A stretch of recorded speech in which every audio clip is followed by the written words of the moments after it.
Alhamdulillah, ini merupakan percubaan pertama saya memberikan representasi dari segi visual dan video, mengambil kira pandangan, pendapat dan saranan beberapa orang yang DM saya secara personal, dan saya sangat percaya memandangkan ini adalah percubaan saya yang pertama.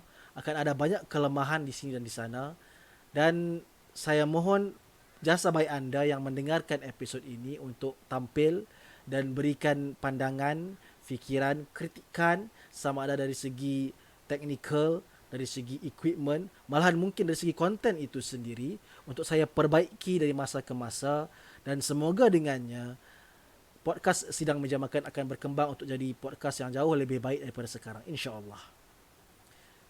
Sebelum itu, Assalamualaikum dan selamat sejahtera. Kepada yang baru bertandang, selamat datang. Kepada yang kembali lagi, moga Allah sentiasa merahmati. Anda sedang bersama-sama saya, Syafirul Syafiq Saadin, untuk ruangan podcast Sidang Meja Makan. Dedikasi khas untuk semua kita berkongsi pengalaman diri, berkongsi motivasi diri. Semoga dengannya kita tidak merasa kerdil dan sendirian, kerana Allah sentiasa ada. Sebelum itu juga, kepada mereka yang telah pun mendengarkan podcast Sidang Meja Makan untuk episod-episod yang lepas, saya ucapkan ribuan terima kasih. Saya sangat-sangat menghargainya dan teruskan sokongan anda, dan jangan lupa untuk subscribe. Dalam podcast Sidang Meja Makan episod yang lepas, kita bercerita tentang langkah-langkah, tindakan-tindakan, tips-tips yang boleh kita ambil selepas kita dipecat, dibuang kerja dan hilang mata pencarian kita. Mengambil kira keadaan ekonomi hari ini, dunia dan negara yang makin parah dengan kegawatan ekonomi yang melanda. Justeru, untuk episod kali ini, teruskan mendengar sehingga ke penghujung rancangan, kerana kita akan mengupas dengan lebih lanjut, more in-depth, tentang senario yang kita akan hadapi selepas kita kehilangan pekerjaan, dan harapnya ia akan jadi satu guideline yang baik untuk kita sama-sama dengarkan. Kerana seperti, jika anda seperti saya, where we are actually a single income household, maka kehilangan pekerjaan dalam zaman kegawatan akan memberi impak yang sangat besar kepada kita. Justeru, persoalannya yang timbul ialah, jika suami anda hilang pekerjaan, sebagai isteri, apa yang anda nak lakukan? Tidak boleh dinafikan lagi, keadaan ekonomi hari ini semakin parah hari ke hari. Kes pengangguran sedia ada sudah pun tinggi, dan kes pekerja yang dibuang pekerjaan makin meningkat saban hari. Dan juga kes perusahaan, companies, syarikat-syarikat yang gulung tikar pun makin meningkat saban hari. Jadi bila suami yang diharapkan menjadi tonggak keluarga keluar mencari nafkah untuk keluarga, tiba-tiba hari ini pulang dengan surat yang diberhentikan kerja, kita hilang pendapatan untuk keluarga, adalah perkara yang normal untuk kita rasa simpati, untuk kita rasa marah, dan untuk kita rasa tertekan bila kita hilang pendapatan keluarga kita sebenarnya. Dan jika tekanan ini tidak dikawal dengan baik, jika tidak diurus tekanan ini dengan baik, keburukan bukan saja kepada kita yang kehilangan pekerjaan, tapi juga akan terbabit sama kepada pasangan kita, isteri kita ataupun suami kita, dan juga melarat kepada keluarga kita. Tapi jangan risau, ada beberapa peluang dan perkara yang sebenarnya boleh kita lakukan, yang boleh kita buat untuk membantu kita menguruskan tekanan dan masalah ini. Langkah yang pertama, jadi sandaran semangat untuk pasangan anda yang baru hilang pekerjaan. Keep check your own emotion dan support emosi dia yang baru kehilangan pekerjaan. Pengangguran secara pasti akan memberikan kesan kepada rumah tangga kita. Tapi macam mana semak pun kepala kita, macam mana tertekan pun kita rasa, membebel dan marah-marah bukan solusi dan penyelesaiannya.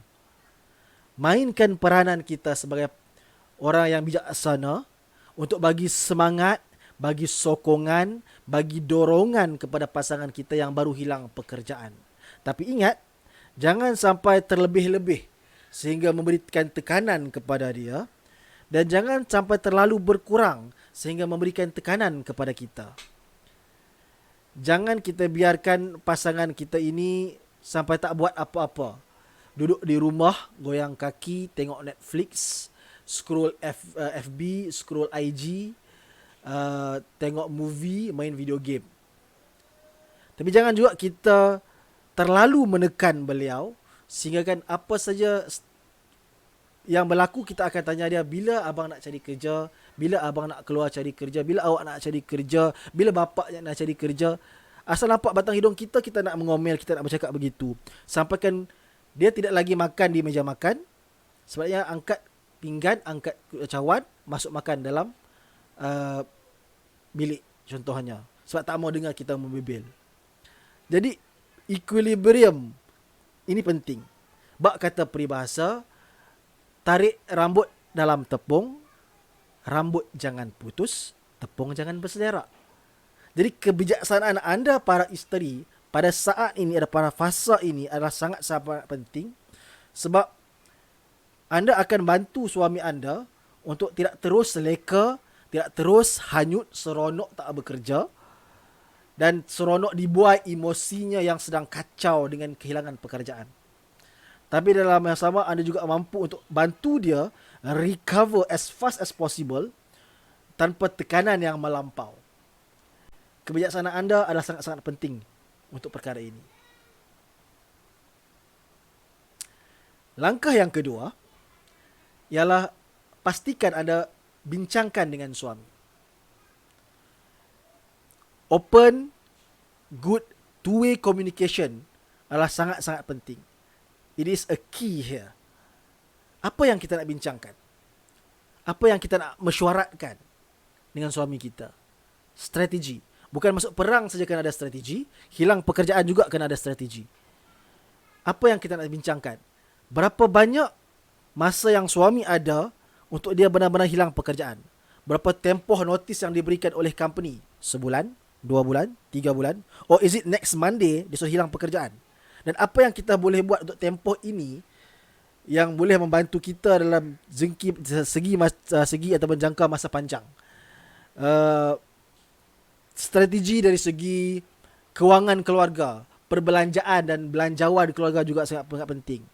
Tone down ataupun cut down belanja yang merapu, yang tak berguna sangat, yang bersifat lifestyle.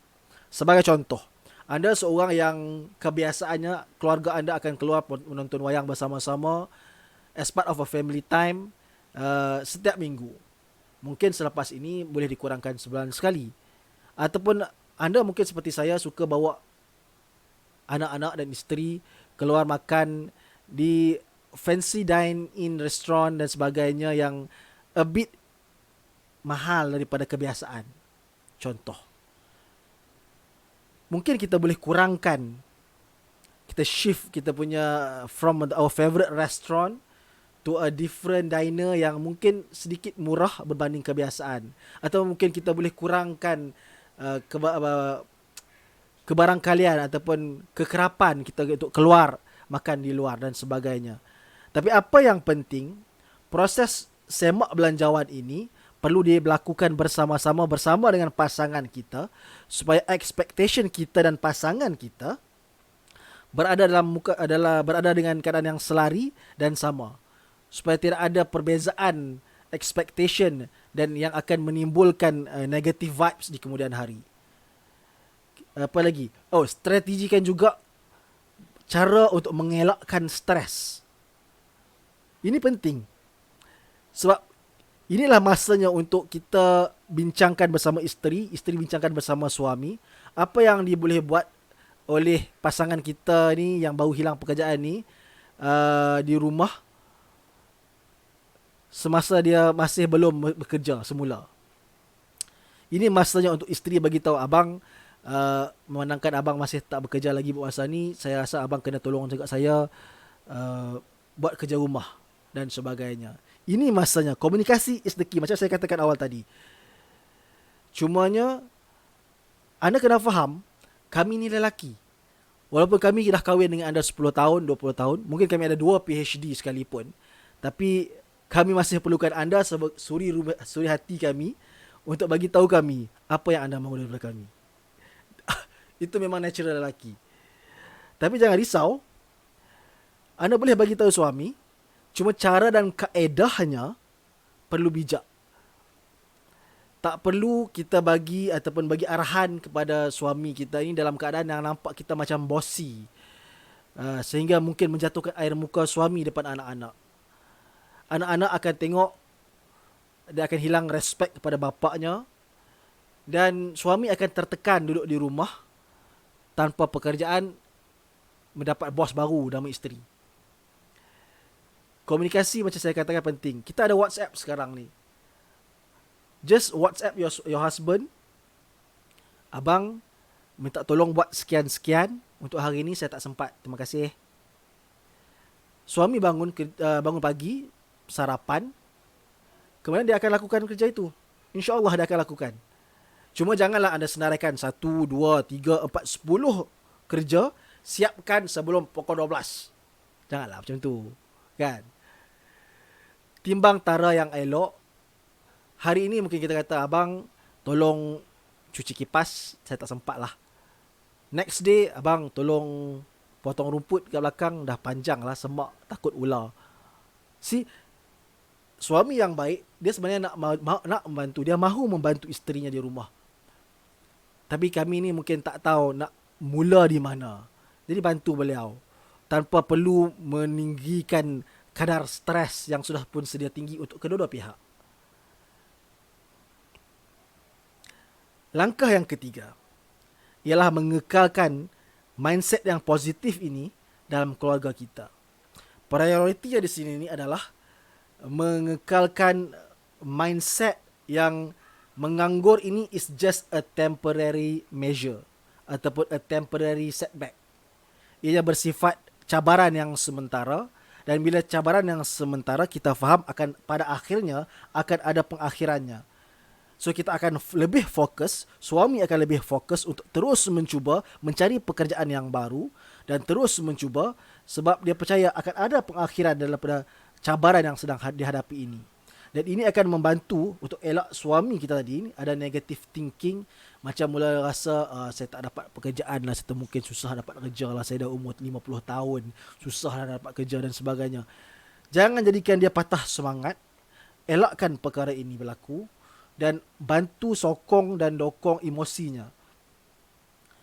Kepada anak-anak pula, terangkan kepada mereka situasi semasa, ceritakan kepada mereka yang kita semua keluarga ini perlu berkorban.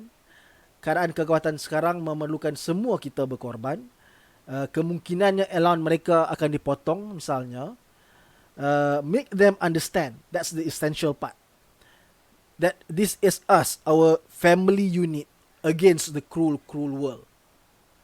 Dan jangan kita rasa terkejut kalau kita tengok anak-anak kita yang walaupun yang kecil umur 4 tahun, 5 tahun, 6 tahun sekalipun, that they are smart enough untuk understand apa yang kita bagi tahu dan proses apa yang kita bagi tahu.